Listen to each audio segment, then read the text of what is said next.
자, 우리 함께 봉독한 말씀 통해서 제목 같이 읽어보실까요? 예수님의 마음으로, 라는 제목으로 함께 은혜를 나누겠습니다. 한 창업 멘토링 전문가가 쓴 책 제목이 이렇습니다. 위대한 기업은 한 문장을 실천했다. 이게 무슨 내용인가 보니까요, 세계적으로 혁신적인 기업으로 잘 알려지고, 그래서 경영과 이윤뿐만 아니라 사회적인 영향력이 아주 지대한 기업들을 이렇게 뽑아다가 그 기업만의 경영의 노하우 혹은 경영의 철학이 무엇일까 질문을 하고 그 질문에 대한 답을 한 문장들로 정리해 준 책이에요. 여러 기업들이 있는데 몇 가지만 소개해 드리면, 국제적인 전자상거래 기업으로 가장 큰 기업이 어디죠? 아마존이죠. 이 아마존의 기업에 그들이 실천하고자 했던 한 줄은 이것이라고 해요. 10년이 지나도 변하지 않는 것을 추구하라. 자, 또 하나, 우리 젊은 세대에게는 가장 혁신적인 기업으로 손꼽히는 애플이라고 하는 기업이 있습니다. 그 기업을 사로잡고 있는 그 정신은 이 한 줄이라고 해요. 사업가가 아닌 예술가가 되어야 한다. 이런 식으로 여러 많은 기업들이 그 한 줄의 사원을 뭐라고 정하는가, 이렇게 알려주고 있는데, 우리 교회로 말할 것 같으면 여러분, 올 한 해 우리는 어떤 기치를 높이 들고 있습니까? 새 부대가 되게 하소서. 그렇죠. 2부 때는 제가 시장님이 늘 2부 예배에 참석을 해서 한번 물어봤어요. 우리 구미의 캐치프레이즈가 뭔지 아시냐고. 곳곳에 붙어있는 뭐죠 여러분? 새 희망 구미 시대예요. 눈여겨들 잘 안 보셨나요? 네, 그렇게 새로운 희망의 구미의 새 시대가 열렸으면 좋겠다 해서 이제 그 한 줄이죠 결국. 그러니까 복잡하지 않습니다. 근데 질문을 바꿔보면 어떨까요? 우리의 인생도 어떤 의미에서 인생 경영이라고도 하죠. 이 인생을 살아가는 우리의 사명을 만약 우리 성도님들 한 줄로 내 인생의 사명은 이것입니다라고 정리할 수 있다면 여러분 어떠한 고백을 하시겠습니까? 자, 이 질문의 답은 숙제로 드리겠습니다. 근데 제가 오늘 이 한 줄, 위대한 한 문장을 소개하는 이유는 성도라면 누구나 우리의 가슴에 품고 살아야 할 한 문장이 오늘 등장하고 있기 때문에 그래요. 이 위대한 한 구절을 우리가 어떻게 가슴에 품고 사느냐에 따라서 성도로서의 삶의 질이 달라지고 신앙의 현격한 변화가 일어날 수 있는 그 위대한 구절이 오늘 있기 때문입니다. 오늘 우리가 읽었던 말씀이 그런데요, 같이 한 번 더 읽어보시죠. 너희 안에 이 마음을 품으라.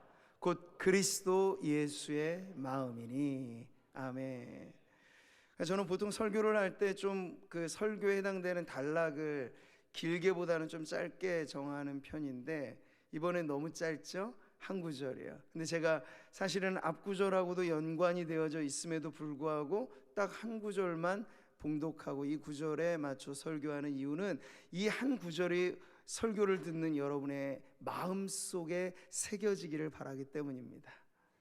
말씀을 듣고 대부분 예배당을 지나 나가시면서부터 설교 제목을 잃어버리고 본문을 잊어버리고, 그래서 새로운 비어져 있는 그릇으로 오시기 때문에 저와 같은 목회자들이 요즘에 설교하기가 쉽다고는 하지만 저는 그러질 않기를 바랄 뿐입니다.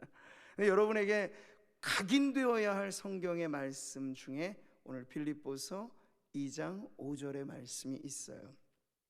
자, 우리는 먼저 지난 시간에 1절부터 4절까지 길게 한 문장으로 사실 되어진 그 구절을 보면서 바울이 당시 빌립보 교회의 성도들에게 원했던 것, 그들 안에 있기를 희망했고 그것이 있어야만 교회로서 하나 될 수 있다고 말했던 그 기준, 바로 복음의 덕목들을 우리가 그 말씀에서 살펴봤죠.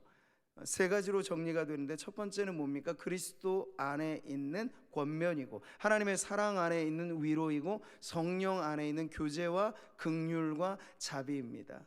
그러니 그냥 일반 세상 사람들도 자기 나름의 도덕적인 어떤 삶을 실천해 가려고 하는 사람들은 덕성이 좋죠. 인품이 좋습니다. 그러나 지금 성경에 소개되고 있는 이 덕목들은 그냥 사람 좋다라는 정도로만이 아니고 복음으로 거듭난 성도여야 가질 수 있는 구원받은 성도들 안에 맺어가는 성품의 열매예요. 네. 그것을 왜 먼저 앞세웠는가 하면 그 다음에 뒤따르는 명령을 따르려면 먼저 이게 있어야 되기 때문에 그런 것인데, 주어지는 명령이 무엇이었죠? 2절에 나오잖아요. 네. 마음을 같이하여 같은 사랑을 가지고 뜻을 합하며 한 마음을 품어. 아멘. 이것은 교회가 마땅히 취해야 할 그런 하나됨의 모습이라고 하는 건데, 이게 먼저 앞서지 않는 거예요. 명령이 앞서지 않고 하나님이 우리에게 이루신 그 구원의 변화로 인하여 그 변화 속에 맺어지는 열매들을 근거로 해서 하나 되십시오, 같은 마음을 가지십시오, 같은 사랑을 가지십시오 라고 하는 명령이 주어지게 된 거예요. 자, 여기서 우리는 순서의 중요함을 다시 한번 새겨보아야 합니다. 기독교가 일반 종교와 다르다라고 하는 매우 중요한 차이점은 무엇이냐면, 일반의 종교는 사람들의 무언가 변화로부터 촉구를 합니다. 그런데 여러분, 기독교의 전혀 판이하게 다른 점은 하나님의 역사를 먼저 말해요. 태초에 하나님이 천지를 창조하셨다라고 하는 그 하나님의 창조로부터 우리를 죄 가운데 구원하셨다라고 하는 하나님의 구원의 이 모든 것은 다 하나님이 먼저 계획하시고 하나님이 성취하시고 하나님이 우리 가운데 선물로 주신 거예요. 여러분, 복음은 하나님의 행동으로부터 시작됩니다. 그리고 나서 이제 그 역사로 인해 변화된 인생이 바로 성도라고 가르쳐 주는 것이고요, 그렇게 변화된 성도들이 모인 곳이 바로 교회라고 가르쳐 주는 거죠. 그래서 교회를 가장 짧게 정리할 수 있는 말이 있다면 교회는 무엇입니까? 복음으로 하나 된 공동체입니다 라고 우리가 명확하게 정리할 수 있는 거죠.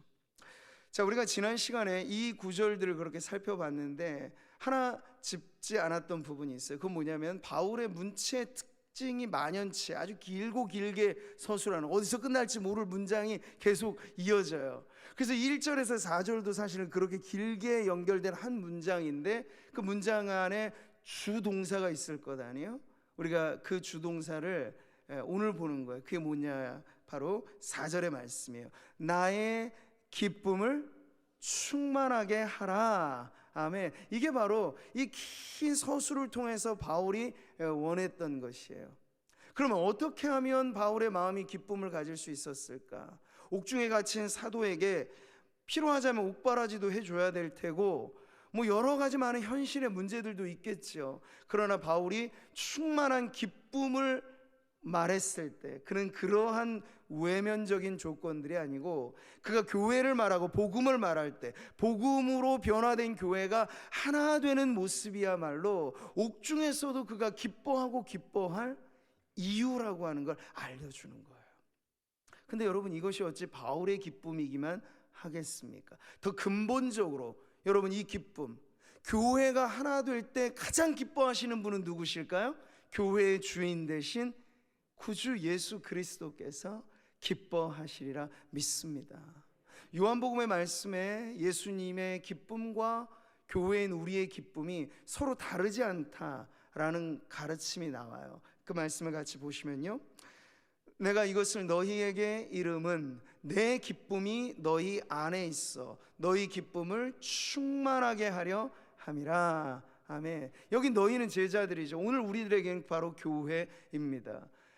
그리스도의 제자된 교회가 기뻐할 수 있는 까닭은 그냥 우리끼리 기뻐하자, 이건 뭐 세상이나 교회나 크게 다르지 않는 거예요. 인간적인 즐거움이라고 하면 그건 비슷한 거겠죠. 그러나 전혀 종류가 다른 기쁨이 교회 안에는 있다는 거예요. 그 기쁨의 출처는 바로 예수님이 주신 기쁨이 교회 안에 있어서, 그러면 여러분, 이 기쁨이 어떻게 하면 더 충만해질 수 있을까요? 라고 묻는다면 주님이 바로 이어지는 다음 구절에서 이렇게 말씀하세요. 내 계명은 곧 내가 너희를 사랑한 것 같이 너희도 서로 사랑하라 하는 이것이니라. 아멘. 부모가 자식들이 아무리 각각 똑똑하고 각각 출세하고 잘나도 서로 모였다 하면 싸우고, 부모 앞에서도 서로 화합하지 못하는 모습 보면 부모 마음이 기뻐할까요? 슬퍼할까요? 마음이 억장이 무너지는 것 같을 겁니다.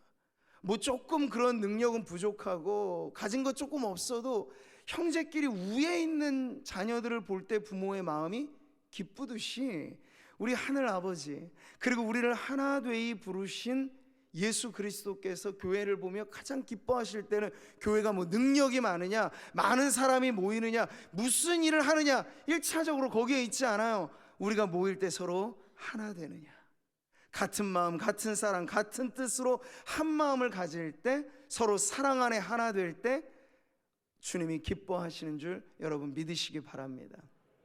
이것을 위해서 그래서 우리가 힘써 나아가야 하는 거예요. 교회가 기뻐하는, 세상과 다른 기쁨의 비결은 사랑으로 교회가 하나 되는 것인데, 자, 그래서 오늘 이어지는 이 말씀에서도 바울이 또 강조하는 부분은 하나로 집중되어 있는 걸 알 수 있어요. 여러분, 인간의 사랑은 어디서 시작됩니까? 사랑이 어디서 시작돼요? 마음에서. 여러분, 사랑은 어디에 머뭅니까? 근데 우리의 마음에 머물죠. 그래서 2절과 3절에 반복 강조되는 것은 마음인 거예요. 그래서 그 마음이 어떻게 하면 만들어질 수 있을까를 오늘 5절의 말씀까지 이어오면서 가르쳐주고 있는 거죠. 자, 성도들에게 가장 중요하게 여겨야 될 신앙의 제1번지는 바로 우리의 마음입니다. 근데 여러분, 마음이 어디 눈에 보이기나 합니까? 이게 어려운 거잖아요. 우리는 속병을 앓을 때조차도 우리 속을 못 들여다봐요. 들여다본다고 뭐 심장이 지금 이상이 있는 걸 알 수 있습니까? 그래서 옛날 뭐 가정의학과 같은 데 가면 엑스레이, CT, MRI 이런 거 찍기 전에 먼저 하는 작업이 있잖아요. 청진기를 대고 의사가 가만히 이 몸속의 소리를 듣는단 말이에요. 심장의 박동을 듣고 몸 안에 미세하게 어떤 일들이 일어나는가를 듣는단 말이죠.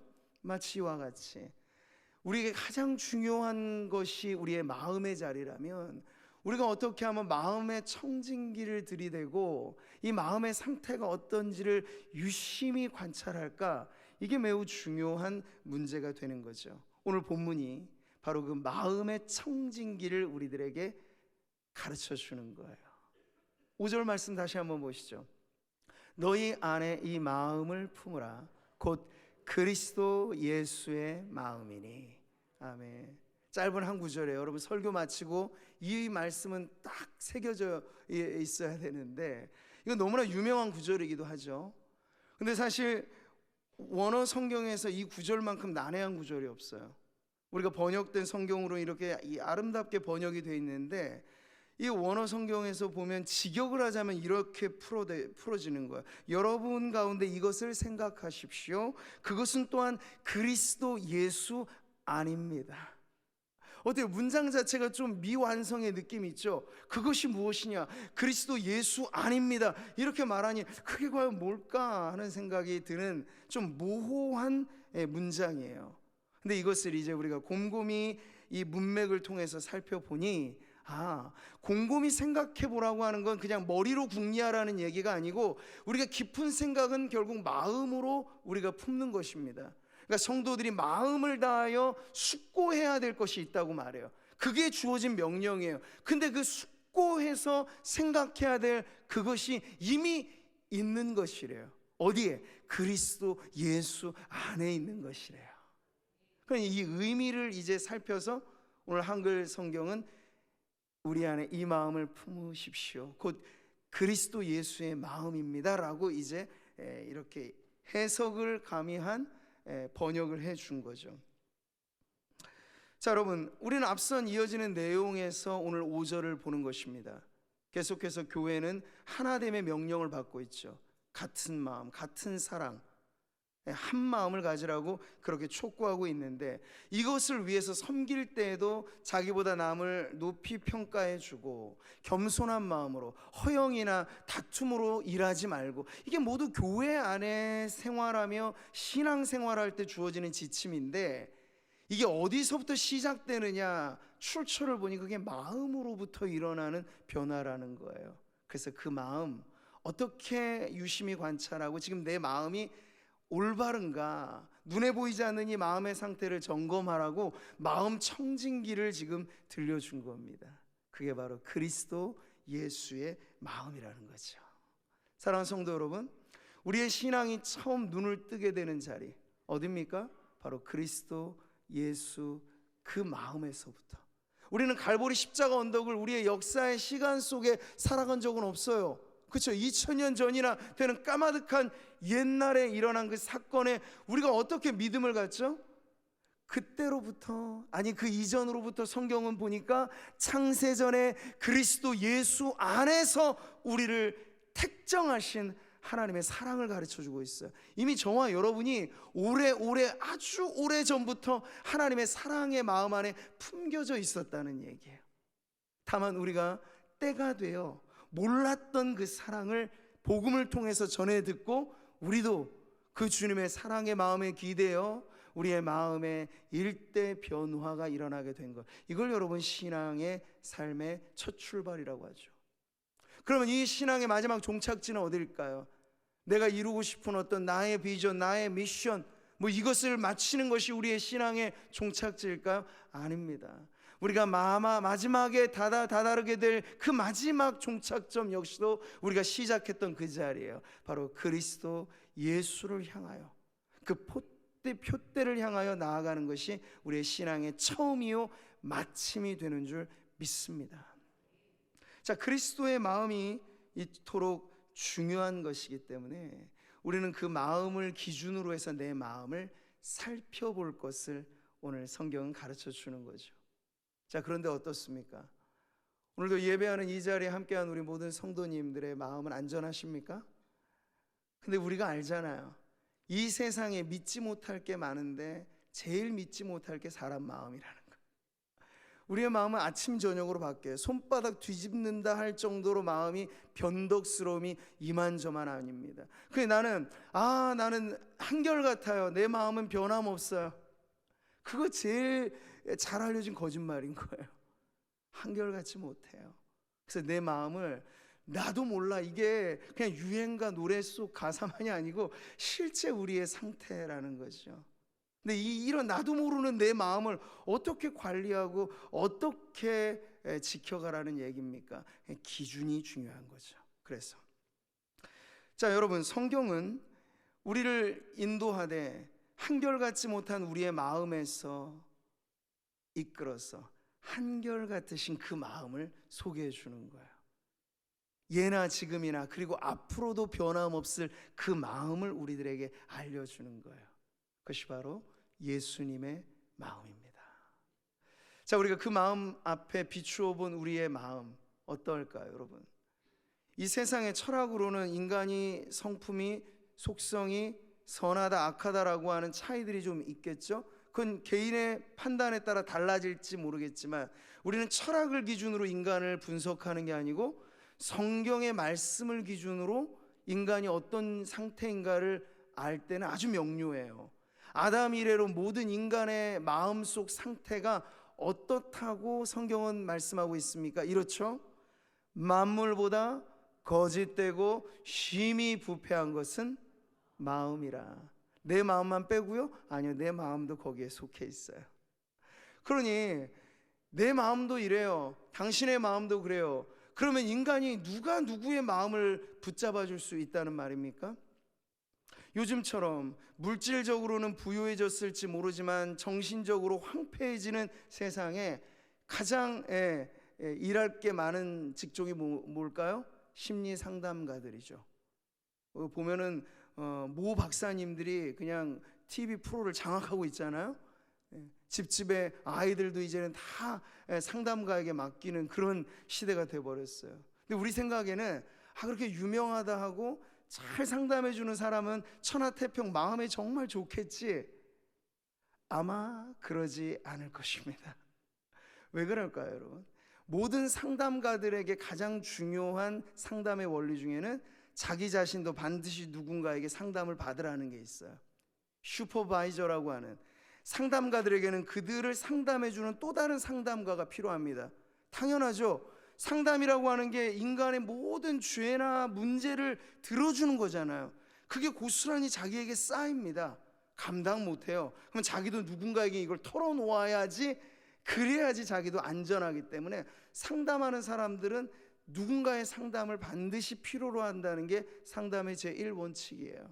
그럼 여러분, 야, 저분은 괜찮을 거야 하는 그분도 마음은 이만저만 고통이 아니라고 하는 사실을 알아야 돼요. 그러면 우리가 흔들리는 내 마음, 텅 비어진 내 마음, 병든 내 마음 고침받고 채워지고 바로 서기 위해서 어디로 가야 할지가 중요할 텐데, 여러분, 하나님은 우리의 육신의 창조자이실 뿐만 아니라 하나님은 우리의 마음의 창조자이시기도 합니다.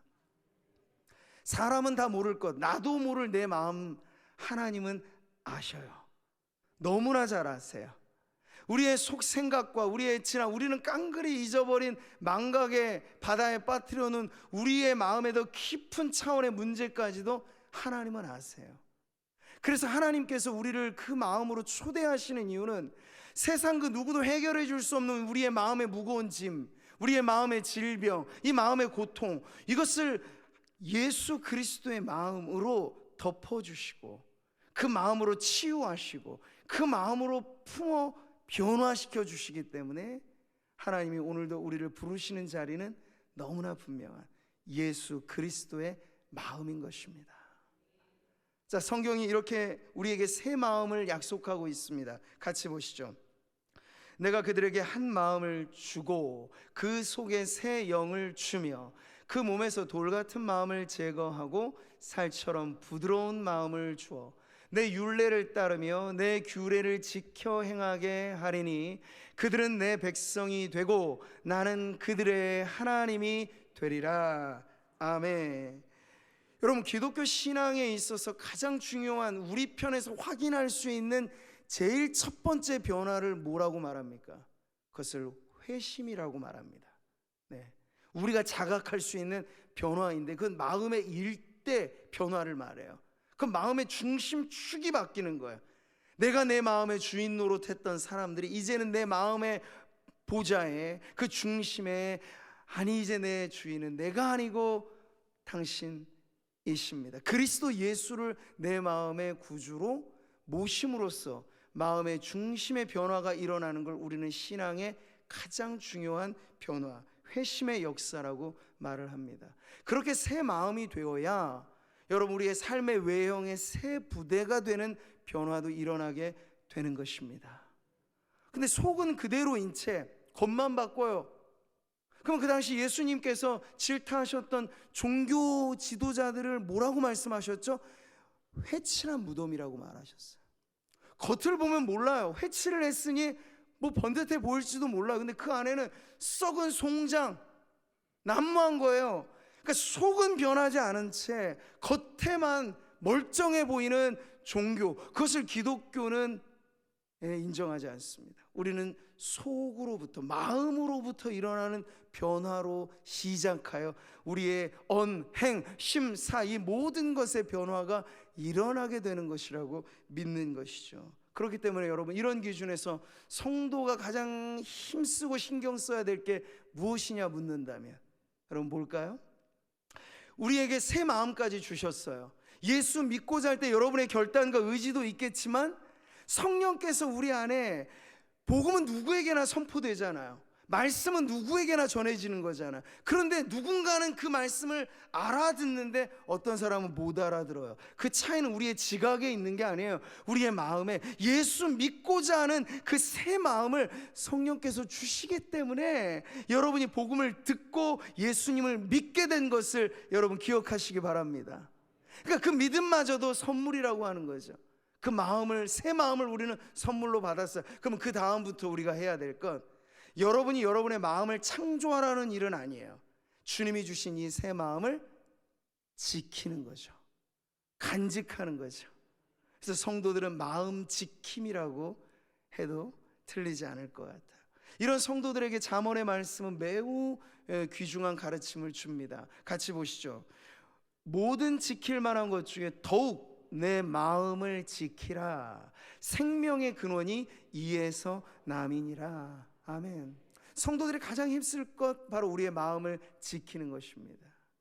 요즘에 보니까 코로나 시기에 이전에는 열심히 일하는 게 미덕이었던 시대, 열심히 일하더라고 탈진해버리는 번아웃 증상들이 많았어요.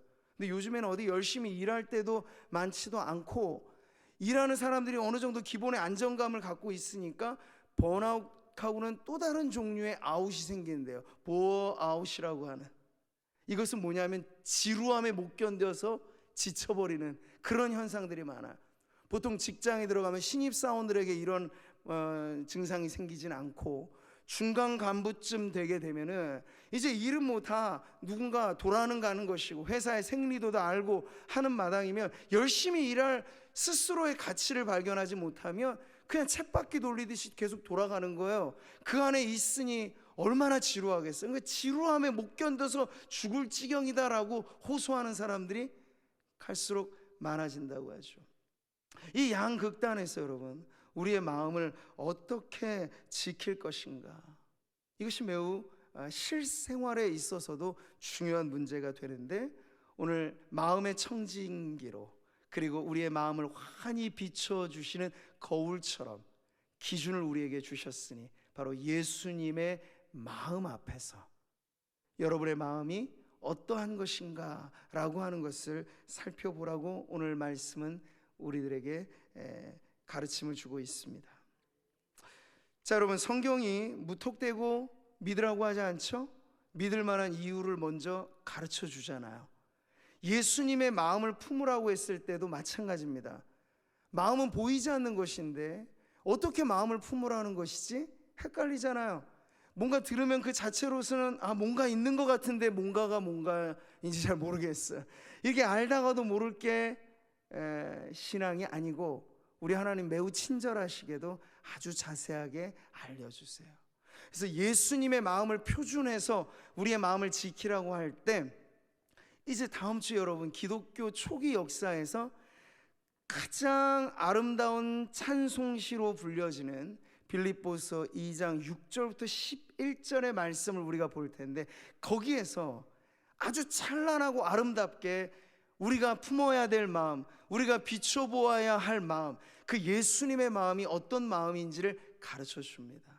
그럼 오늘은 그 말씀을 우리가 기준 삼아서 우리의 마음을 지킬 것에 대해서 이리저리 헷갈려 하지 말고, 이 사람 저 사람 내 마음 챙겨줄 그 누구도 사실 이 세상에 온전한 이는 없어서 우리의 마음을 지켜줄 제1번지는 어딘가, 바로 그리스도의 마음이라고 하는 것을 가르쳐주는 이 말씀으로부터 여러분이 시작을 하면 됩니다. 오늘 예배 시간에 청년들도 같이 많이 참여를 하잖아요. 오늘 이 사회가 사실은 청년들이 직장 생활을 시작하면서부터 빚을 안고 출발하는 사회입니다. 학교에 공부할 때 부모 잘 만나서 뭐 등록금 걱정할 것 없고 그런 청년들도 있겠지만, 빚져가면서부터 공부하면 졸업하면서 그 빚을 갖고 출발하는 거예요. 그러한 청년 세대가 그래서 이것저것 다 포기해버려야만 하는 그러한 세상을 지금 경험하고 있을 때, 집 한 채 마련하기란 이제 하늘의 별 따기처럼 어렵게 보여지는 거죠. 일반 봉급 생활을 하면서 자기 쓸 거 쓰면서 저축해서 집장만 하는 거, 이제는 아예 포기해버려야 된다는 생각을 암암리에 갖는 그런 세상이에요. 그만큼 내 집 마련이라고 하는 게 어려운 이 세상인데, 제가 이 말씀을 드리는 건 한 가지 비유를 드리고 싶어서 그런 건데, 여러분에게 누군가 집을 장만해야 되는데 너무나 이게 어려운 문제를 갖고 있는 청년이든 성도든 누구에게 가든지 오셔서 어떤 한 분이 이렇게 말씀하시는 거예요. 내가 당신을 위해서 아주 아름답고 근사한 집을 장만했습니다. 그러면 우리가 그런 소리를 들을 때 이 세상에서 있을 수 없는 일이니까 이거 믿어야 돼 말아야 돼 싶으실 거예요. 근데 정말이에요. 내가 당신을 위해서 아주 근사한 집을 지금 준비했습니다. 그럼 제가 어떻게 해야 됩니까? 그냥 들어와서 사시기만 하면 됩니다. 여러분 어때요? 믿지 못할 얘기죠? 이 세상 어디에서도 있을 수 없는 얘기죠? 근데 이 얘기가 바로 우리의 신앙생활에서 일어난 가장 놀라운 변화를 가르쳐 줍니다. 여러분, 예수님을 믿는다라고 하는 걸 너무 형이상학적인 개념으로만 이해하지 마세요. 우리가 예수님을 믿는다는 건 나에게 이전에는 없던 집이 생기는 사건이에요. 그 집이 어디냐고요? 눈 씻고 찾아봐도 나 그 집 없는데요. 아니요, 여러분 다들 있으세요. 만약 여러분의 마음에 그리스도를 구주로 영접하셨다면 여러분 안에 가장 근사한 집이 있다고요. 내 마음 그리스도의 집이라고 고백하는 성도들이라면 여러분에게 세상 어디 뭐100칸의 집이라고 하면 이 세상에 가장 큰 부자를 알리는 말이겠죠. 99칸짜리 집. 근데 그런 집과 비교해봐도 손색 없고 전혀 주눅들 것 없고 아주 아름답고 근사한 집, 그 집은 바로 내 마음 안에 차려진 그리스도의 집인 줄 믿습니다. 높은 산이 거친 들이 초막이나 궁궐이나 내 주 예수 모신 곳이 그 어디나 하늘나라. 할렐루야. 이렇게 찬송 부르는 것이 성도의 삶이에요.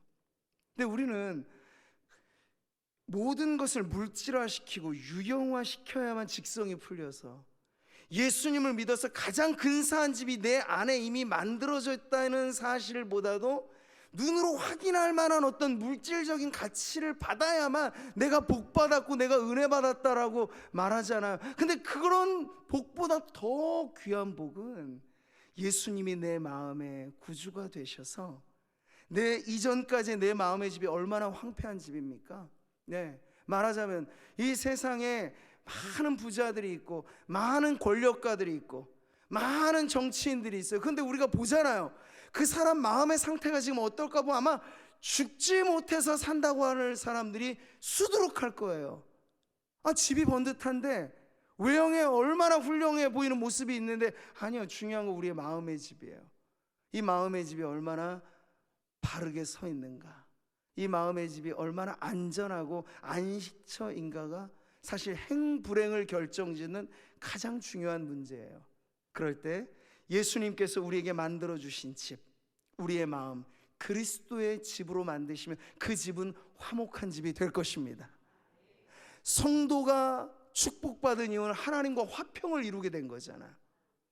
아니, 아무리 좋은 형편에 살아도 하나님과 불화한 상태로 하나님과 갈등을 겪으면 여러분 그것은 불행이죠. 근데 우리가 예수님을 믿음으로 인하여 하나님은 내 아버지가 되시고 나는 그 아버지의 슬하의 자녀가 되어서 그렇게나 좋을 수 없는 화평한 관계를 누리면 여러분 그것이 행복이지 않습니까? 이 모든 것이 바로 내 마음 그리스도의 집이 될 때 일어나는 변화인 줄 믿습니다. 주님이 이 모든 것을 장만하시고 우리를 부르시는 거예요. 그래서 믿음은, 여러분 꼭 기억하십시오. 믿음은 그리스도와 연합하는 것이에요. 뭐라고요? 그리스도와 연합하는 거예요. 그 연합으로 인하여 일어나는 변화, 로마서는 이렇게 말하죠. 만일 우리가 그리스도와 함께 죽었으면 또한 그와 함께 살 줄을 믿노니. 아멘. 죄로 인하여 예수님이 십자가에 죽으셨습니다. 만약 그게 끝이라면 기독교는 이 죄의 문제를 영 해결하지 못하고 끝나버리는 거예요. 근데 우리 주님은 죽으실 뿐 아니라 다시 사셨죠. 사망의 권세를 이기셨어요. 그럼 이 말씀을 여러분이 진정 믿는다면 내가 그리스도와 연합됐다라는 의미는 이제 죄에 대하여서는 죽고 의에 대하여 살아났다는 것입니다. 이제 그리스도 예수 안에 있는 자는 결코 정죄함이 없나니, 이는 성령의 생명의 법이 죄와 사망의 법에서 너를 구하여 냈음이라고 말씀하고 있어요. 그런 믿음을 가지고 살아가면 내 집, 내 마음의 집 안에 이미 그리스도께서 만드신 그 마음 안에는 아름다운 정원이 있고, 그 마음 안에는 아름다운 응접실이 있고, 그 마음 안에는 아주 아름다운 주방이 있고, 그 마음 안에는 아름다운 모든 것이 이미 갖춰져 있는 내 마음 그리스도의 집이라고 여러분 고백하신다면, 우리가 정말 예수님의 마음을 표준으로 내 마음이 그리스도의 마음에 담겨 살아가는 것이야말로 가장 복되고 행복한 삶이 되는 줄 여러분 믿으시기 바랍니다. 자, 그래서 오늘도 예배하는 자리에서 주님이 마지막으로 우리에게 들려주시는 말씀은 한결같으신 그분이 초대하시는 거예요. 예배는 언제나 우리 주님의 초대를 받아 우리가 이 자리에 나오는 것인데, 주님이 이렇게 말씀하시죠.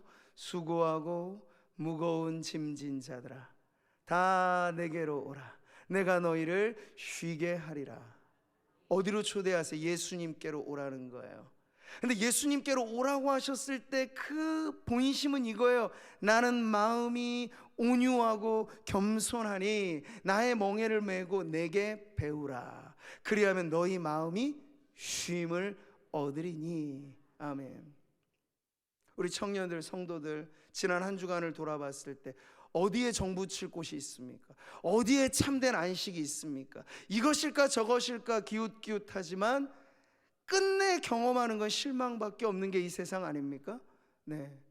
많은 사람들이 아까도 말하는 정말 지루함에 못 견뎌서 뭔가를 선택해야만은 하는데, 선택해서 찾아가는 그것이 우리를 구출해내는 자리가 아니라 오히려 중독시켜버려요.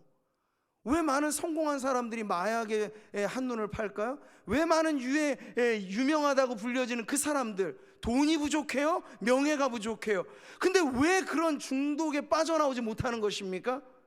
그들의 마음이 어느 곳에서도 안정을 누리지 못하기 때문에 그래요. 그러나 여러분, 성도들은 다른 곳으로 초대를 받습니다. 이곳일까 아니 저곳일까가 아니에요. 예수님의 마음으로 초대를 받습니다. 온유하고 겸손하신 그 마음에 들어와 보면 우리도 주님의 온유함 가운데 용납받고, 우리도 주님의 그 겸손함 가운데 낮아지고, 그래서 우리의 마음에 작은 천국이 이루어져서, 하나님의 나라는 의와 평강과 희락의 나라라고 말하였는데 우리의 마음 속에 의롭고 평화롭고 희락이 넘쳐나는 가장 근사한 집이 만들어지는 줄 믿습니다. 그러니까 이제는 여러분이 당신의 집은 어디에 있고 당신의 집은 무엇입니까? 묻는다면 답하기에 쩔쩔매서는 안 돼요. 그 집은 내 마음 안에 있습니다. 그 집은 바로 예수님이 주인 되어 다스리시는 내 마음의 집입니다. 하여 이 마음을 예수님의 마음으로 언제나 정돈하고 그 안에서 여러분의 신앙의 안정감을 갖고 살아가는 성도들 되시기를 주님의 이름으로 축복합니다. 예수님의 마음으로. 오늘날 육체의 병으로만 아파하는 사람들이 많지 않아요. 육신의 질병은 어떤 면에서는 하루아침에도 고쳐질 수 있습니다. 그러나 더 심각한 중병을 앓고 살아가는 사람들은 다 마음이 병든 사람들이에요. 이 마음의 병들어 텅 비어 허물어져 있는 그 마음, 주체할 수 없는 사람들에게 오늘 예수님의 마음으로 초대하십니다. 그럼 오늘 예배하는 이 자리에 함께한 성도님들에게도 우리가 예배 시간에 불렀던 찬송은 주님의 마음을 본받는 자라는 찬송이잖아요. 근데 그 찬송과 더불어서 지금 우리가 고백해야 될 보다 더 앞선 찬송이 있어요. 그 무슨 찬송인지 아세요? 주 예수님 내 마음에 오셔서 내 이 빈 마음을 채우시고 방황하는 내 마음에 길을 내어주시고 내 마음에 구주가 되옵소서. 그러면 여러분, 그 시작으로부터 우리가 매일같이 예수님의 마음, 내 마음 되어 화평함과 기쁨이 흘러넘치는 그런 성도들의 삶을 살아가게 될 줄 믿습니다.